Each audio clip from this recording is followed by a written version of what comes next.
For people who want to know what is the Keith Andrew Network, the whole point of my talk show is to show you that even with having a learning disability, I can still amount to something. And at the same time, I'm able to turn myself into an example for people out there dealing with any types of learning disabilities and disabilities to never give up and prove people wrong.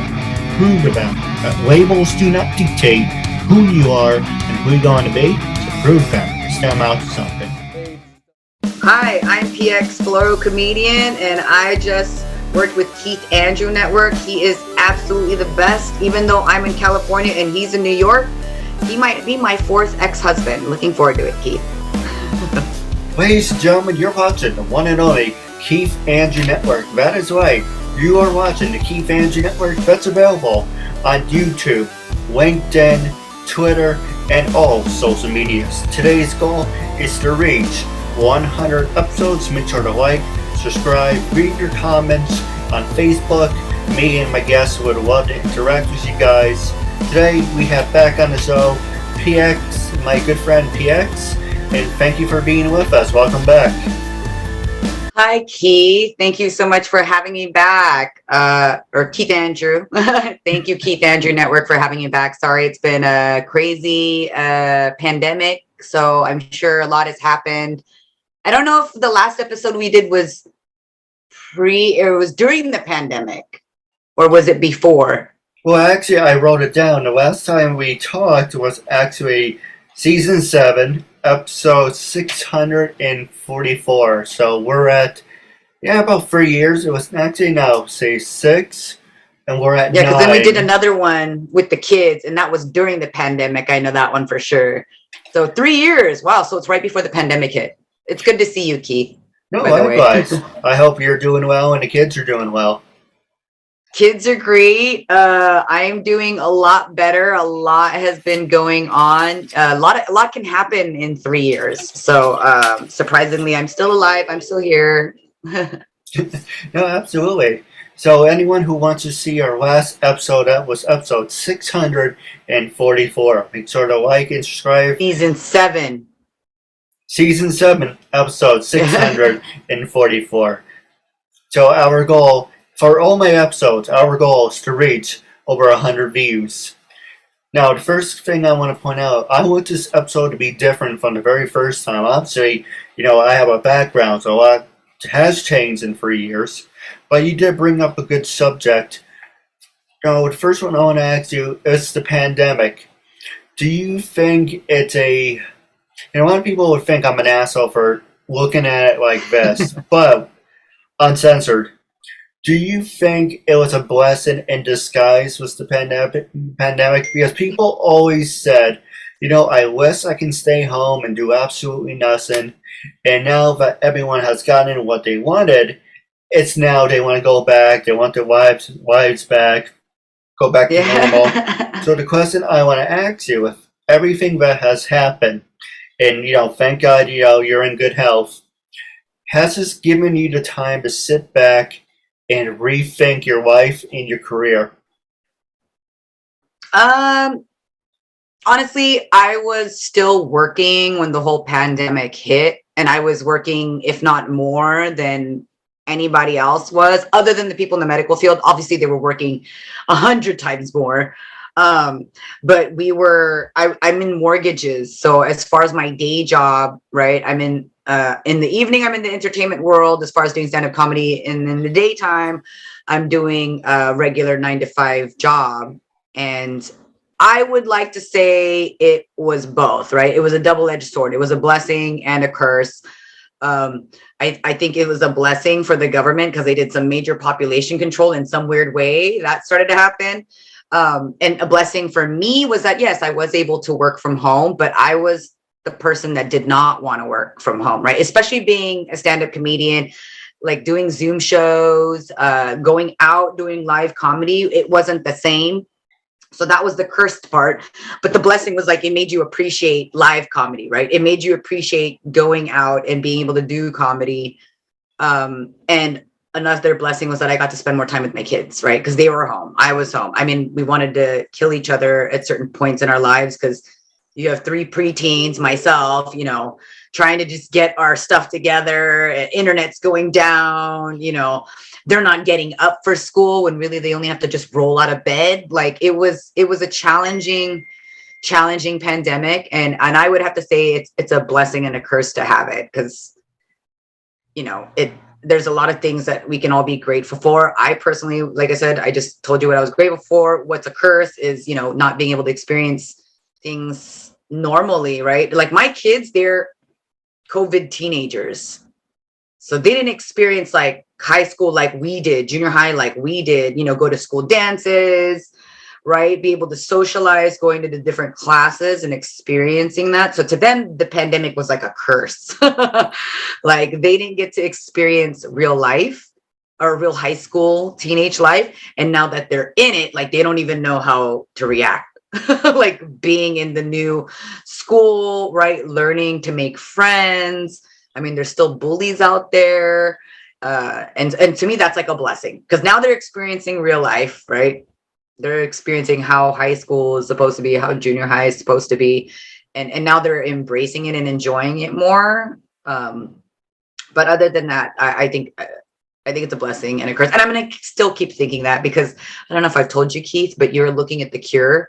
I have been COVID free since the pandemic hits. And I'm not saying that I don't believe in COVID. That's not what I'm saying. I'm just saying I haven't gotten it. And I'm telling everybody I'm the cure. I mean, I can't cure people, but I have a feeling that there's something in my blood type, something that I do normally that is preventing me from getting COVID. No, you're absolutely right. You know, even, you know, not to talk about political things, but this is your time, whatever I want to talk about. You know, even Valsi said, you know, he had enough. He's vaccinated. He had all 4 shots, and he got it twice. You know, Joe Biden, he's so, I was going to say jacked up, but he's gotten all the vaccines, and he's still, the point is, it doesn't matter how many shots you get, you're still going to get sick. The good thing about getting the shot is you're not going to be, you know, God forbid, hooked up to a ventilator and be at death's door. Getting the shots, you're giving your body a fighting chance than just saying, here I am, take it. Because, you know, I got my 3 shots, and I got it 2 times. Once I get the shot in October, I probably will go back to work, more or less. But, you know, it's after 2.5 years, you want to get your life together. You want to get out of the house. You mentioned it was your kids that, you know, one of the things you said you wanted to kill each other. I'm the youngest out of 4 brothers and 1 sister, so luckily 2 are out of the house. But when you're in the house of the 3 others, you have no space. So yeah, it's nice that things are slowly tip of the iceberg going back to normal, but flu seasons are right around the corner. So make sure you wear a mask, go get vaccinated for the COVID and the flu. And I guess it's psychologically, it's good to get the shot, because it's kind of like, it gives you that mindset of, okay, I feel protected. Now, does that mean you're not going to get some variants of a virus or the flu? You may or you may not. Take some vitamin C, drink water, eat healthy, stay in good health, and you give yourself a fighting chance. I don't know, because it sounds like all the healthy people are the ones that are actually getting the COVID. From what I hear, right? I'm Filipino, so I have a lot of cousins that, you know, are nurses. A lot of them are working in the ICU, especially during COVID. And I'm going to be honest with you, Keith, when the virus first came out, no one knew what to do, right? And then the vaccines came out, and still no one knew what to do. They're like, I don't know if I want to get the shot. I don't know if I do. I personally got the shot because I wanted to be able to go out in public and feel safe, right? And so when I got the shot, though, everyone and their mother was criticizing me because I got the Johnson & Johnson shot. Yeah. And now that I look at it, thinking back, I'm like, maybe that's why I haven't gotten it. Maybe because I'm O positive. Maybe because I got the Johnson & Johnson shot. Maybe it was because I also got the boosted Johnson & Johnson shot. I can't even tell you how many people criticized me for getting the Johnson and Johnson shot. And here I am, still standing strong. All those people that criticized me for getting the Johnson and Johnson, they all got COVID. Every single one of them got COVID. Even my kids got COVID. Both of them, they survived. They got it in May. And I'm a parent, Keith. So, and you know how dearly I love my children. So they're when I wonderful. found, yeah, they're sweethearts. You know, they're just like me, split into two, and then part their dad. So it's a little dangerous. And so when they got COVID, like I thought about it, right? Because some people are passing away from COVID. I mean, I had an aunt that passed away from COVID. And so when I found out my kids had COVID, but I could tell from their symptoms it wasn't serious. But as a parent, I still hug them. I still loved them, you know, because I don't care. They could be dying from other disease. And I don't want this disease to prevent me from like having those last moments with my kids, if that makes sense, right? And they're like, oh, but you got to be protecting everyone. I'm like, I am protecting everyone because I wasn't going out. I was literally quarantining with my kids. And I still did not get it. I was eating off their plates, Keith. I was hugging them every night. They were eating off my plates. We had no mask. And I still didn't get it. Now, fast forward to months later, this was in May, fast forward to August, both of my parents got COVID. My mom isn't vaccinated. My dad is. I came by to visit. I made it a quick visit. Of course, I wore a mask, right? Because I still want to be preventative. But I came in there, dropped them off some food, gave them a hug, left, and I didn't get COVID. So I don't know what it is that I'm doing that's protecting me, but I'm not going to change anything because it's working for me. I still get tested all the time just to make sure that I don't have the virus. My dad is actually asymptomatic. So when my mom got COVID, she tested, it was still showing negative. The next day she tested again, it showed positive. A couple of days later, my dad tested, and then he didn't have any symptoms at all because he's vaccinated, but his COVID test did show positive. So I am still encouraging people to test because you never know. And like I said, I myself am the cure, but I'm still testing. I'm still practicing. If I am around people that have COVID, I don't know. I could be passing it to other people. So I'd rather be safe, but I'm not. I want your viewers to know that I still practice safely. It's just, I don't know what I'm doing right. That's, preventing me. I'm starting to tell everybody COVID is like marriage. So since I've been divorced, since we haven't talked, Keith, I've been on my third divorce. So it's been challenging. And so that's where I'm doing a comparison. I think COVID is like marriage to me. Even COVID doesn't want me. So, and I'm okay with that. I'm totally fine with not being married again or getting married ever again or not getting COVID at all. I'm totally okay with that. I'm okay. Well, I do have a couple questions, so I'd love to talk to you about off the air. But while we're on the subject, last time we talked, I did promise I wouldn't bring up, the little ones. But no, they're wonderful. Whenever they're, whatever.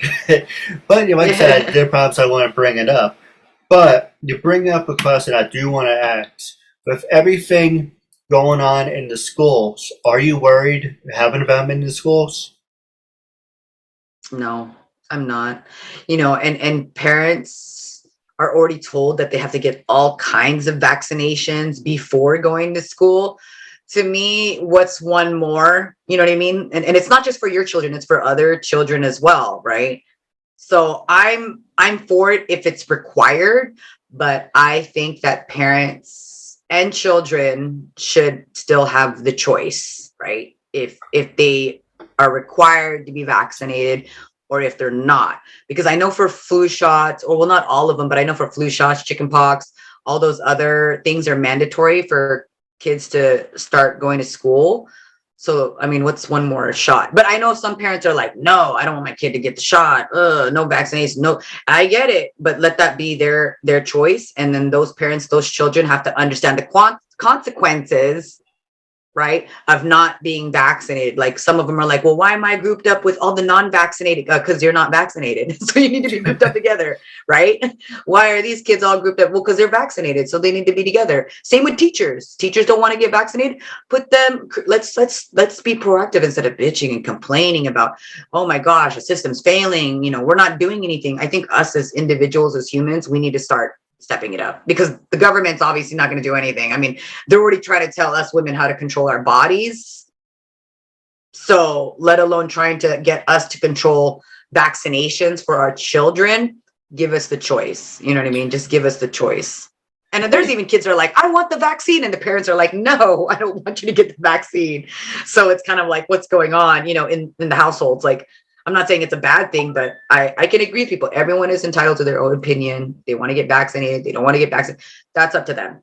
Like, let them make that choice. You know? That's true. I mean, at least look at it like this. You know, there's a one group of people say if you don't want to be vaccinated, then you don't leave your house. I'm like that too. If you're not going to be vaccinated. You can't go to school, can't go to sporting events. But you know what? Well, how about? And then there was a time where they said, well, it's a baseball game, for an example. One night will be not vaccinated people, and then the other night will be just for vaccinated people. But then it's the Major Baseball League or MLB, whatever. Yeah, the MLB. Like, oh yeah, you know, when you go to the Mets game, you go to the Yankee game, you're being spread off in sections. You're not vaccinated over here, you're vaccinated over here. But that doesn't exclude you using the bathroom together, you're getting the food together, when you walk in and out, you're still together. So it doesn't matter if you try to please the wink non-vaxxers. It makes a sense. Let me ask you this.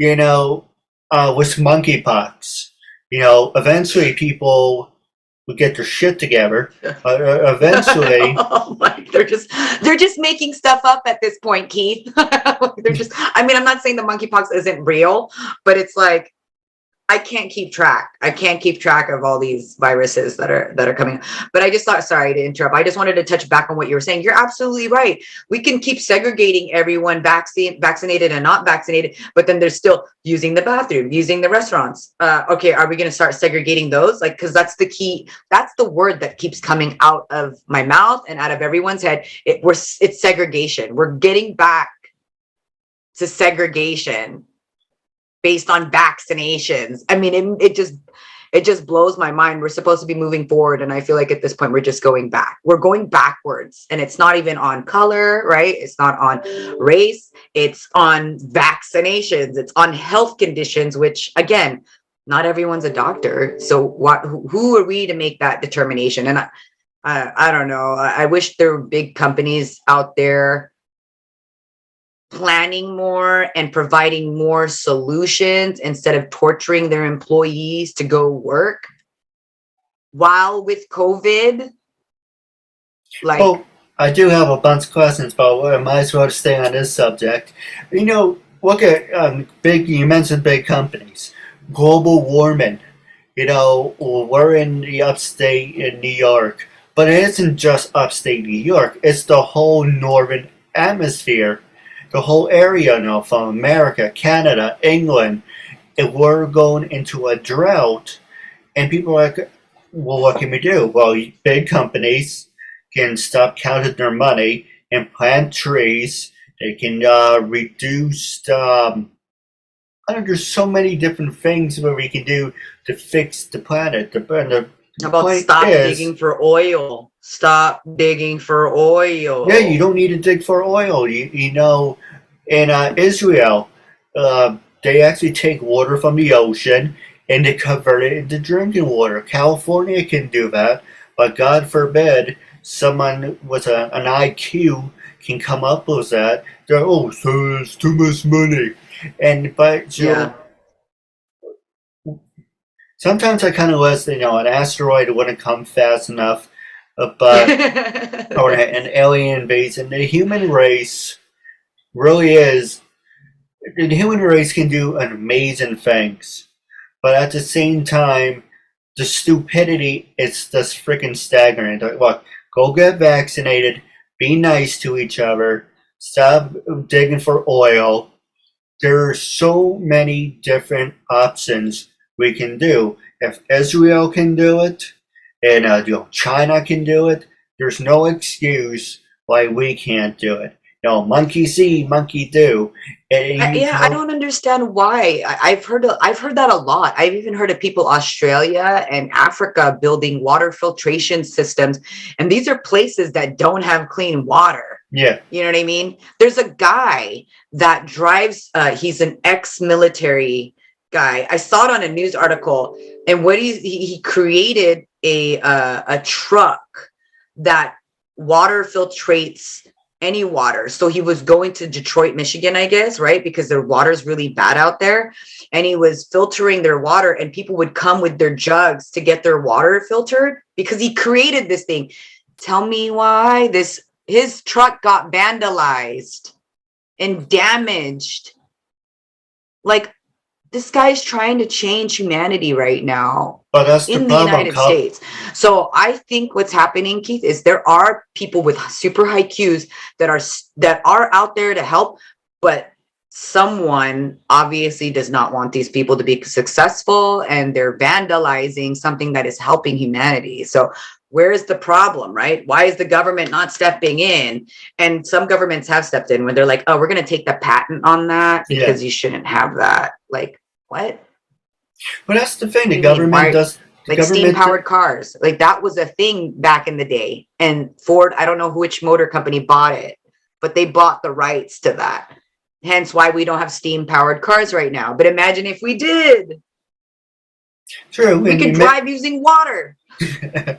You mentioned going backwards. Thanks to the Orthodox and the ascetics, we now have to deal with polio again. It's kind of like if people just got freaking vaccinated, these diseases would not. It's not 40 years ago. It's not 50 years ago. Polio was gone. It was dead. Even if it was around, it wasn't that serious. Now that shit is back. And that's because the people who don't want to be vaccinated. Unfortunately, I don't want to know what other diseases that can come back. That's the scary thing. Yeah. And I'm not trying to sound like, oh, you have to get vaccinated.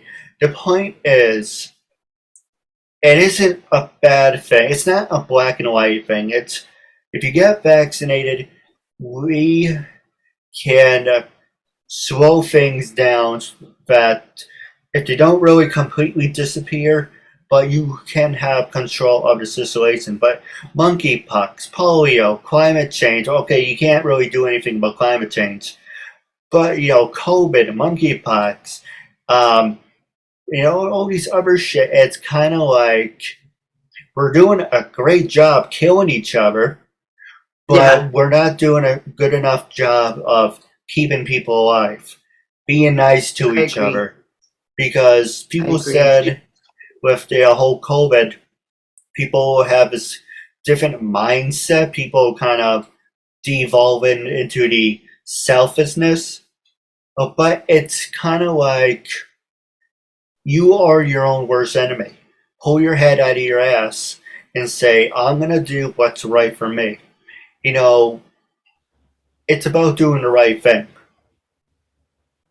And I think that's where the disconnect happens, right? Like, because the goal is to do the right thing for yourself. And I think that's where the disconnect is. Like, people are only thinking about themselves, and it's survival of the fittest, right? Versus, like, I don't know, I'm a mother, I'm very nurturing. It's only natural for me to, like, protect my children, protect my friends, protect my family, and, make my suggestions, make my rounds, give as much advice as I can. I don't expect people to follow it, but at least I did my part, relaying the information. And back to the vaccination thing, like, I get it. I got vaccinated, right? Because I wanted to still be able to go out and be able to keep people safe and healthy. But then there's the people who don't want to get vaccinated, and they have that right. But then don't be surprised if you're not allowed in to, a football event or sporting event or the bar because you're But that not vaccinated, because not now. Mm-hmm. Oh, I didn't mean to interrupt, but that pisses me off. All those people say, "Oh, I don't want to get vaccinated," and those are the same dumbasses that go to the hospital and expect to be Because seen. they weren't vaccinated, yeah. And they want to be seen first. Really, you don't want to be vaccinated, but you want to be seen first. Well, I'm Right. sorry, you have to get back to the end of the line because we have people who have heart conditions. We have people with medical conditions. These people come first. It isn't, well, I have a right. Yes, you do have a right. But unfortunately, people say you have the right to be stupid. If you don't get Right. vaccinated, you don't get seen first. You don't cut the line. You don't take up hospital beds from people who need, life-threatening surgery. People who have strokes and heart attacks. Call 911. Can we be seen? Oh, I'm sorry, we're all booked because the anti-vaxxers are taking up the beds. You don't shit on somebody and then expect what's in it for me. Right. And those people are still being helped, which makes it even more sad. Like you said, the beds are filling up with anti-vaxxers. I recently adopted a Trump supporter, anti-masker, anti-vaxxer friend. And we're really good friends. And when we first became friends, I didn't know. I knew she was a Trump supporter, which, I mean, I didn't care. I don't care about stuff like that. Just don't treat me inhumanely. Yeah. Then now it's a different story. And so I was fine. And then I found out she was an anti-masker and anti-vaxxer. And I didn't judge her in any way, but I wanted to hear what her input was. And with her, she had a lot of medical conditions where she couldn't just wear a mask, So, and I got that. And then also I was hearing different views of people who supported Trump, which I never saw it in my mind. Like, I was like, no, fuck Trump. And then once I started hearing other people's opinion, because my mouth speaks faster than my mind, right? So I will be like, fuck Trump. But really in my mind, I was like, it's not like I really hate him. And then once I started hearing other people's stories as to why they support Trump, like, I get it. I get why you support Trump. Do I agree with it? Not necessarily. Am I going to lose your friendship? No. This is the love we're talking about, Keith. Like, we're disconnected. There's no compassion anymore. There's no people being nice to each other anymore. I feel like that's what we're missing in this planet, in this world, especially during a pandemic. And I think the quicker we all jump on that wagon, the better it will be, the more tolerable our days will be. And who knows, maybe there might be people actually happy. No, you're right. And on the record, he is a Russian Trump puppet, Russian troll. And, there's no one ever that needs nuclear launch codes in their own house. Right. It's kind of like you start looking at things, it's kind of like really sketchy. There are some things that he did that I agree with. But there's a lot of shitty, underhanded things that he is a danger. And he is still a danger. But we're not going to talk about that, or we can talk off the air. But it's the last 5 minutes. What's coming up on the horizon for you, and where are you heading to next? What's on the horizon? I'm planning on touring this year with a fellow comedian, Leslie Lang. She is from San Jose. We're planning on visiting North Carolina, Florida, Georgia, New York, Keith. So hopefully if we go to New York, we can connect. And then they're trying to hit up Los Angeles. Los Angeles seems like the most doable one since we're in California. So hopefully we get to do the tour. And then I do have a lot of upcoming shows all over California. So any of your viewers watching, be sure to follow me on Instagram or find me pxcomedy.org or pxcomedy on social media. That way they can kind of check out my upcoming shows. But other than that, nothing much. Just sleep, comedy, kids, work, repeat, and Groundhog's Day. Like that's just how my life is right now. No, absolutely. I do have a couple questions for you off the air. But for our viewers, our goal is to reach 100 views. Make sure to like, subscribe, KeithAndrewNetWork, The variety show, we have everything and everything. Freedom of speech, self-expression. With that being said, until we meet again, it was a real honor privilege having you as a guest. And looking forward to part 3 down the road.